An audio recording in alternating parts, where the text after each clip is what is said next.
চারিদিকে এখন পিকনিকের মরশুম চলছে। ডিসেম্বর মাস পিকনিক করবে না আবার সেটা হতে পারে? তো আমরাও পিকনিক করব না সেটা তো হতেই পারে না।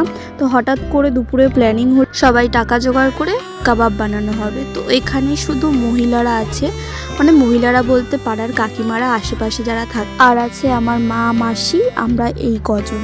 তো আমরা এই কজন মিলে আজকে পিকনিক করছি। তো এই যে বসে আছি, এখন এই ইটগুলো দিয়ে উনুন বানানো হবে। তারপরে এরা ঢিঙ্কাচিকা নাচ শুরু করে দিল। মানে ওদের মনে এত পুলক জেগেছিল ওই দিনকারে, মানে নতুন বছর আসবে তাই জন্য লাস্ট ডেটাকে, মানে 2024-এর লাস্ট দিনটাকে ভালো করে সেলিব্রেট করছিল। তারপরে 2025 সাল পড়ে গেছিলো, মানে 12টা বেজে গেছিলো। তারপরে আমরা এই যে সেলিব্রেট করলাম কেকটা কেটে। কেক কাটার পরেও একটু নাচ গান হয়েছিল। তারপরে এই যে কাবাব শুরু করে দিয়েছিল বানানো। তো এই যে এক এক করে কাবাব বানাচ্ছিল। তারপরে সেদিন আমার খুব ঠান্ডা লাগে।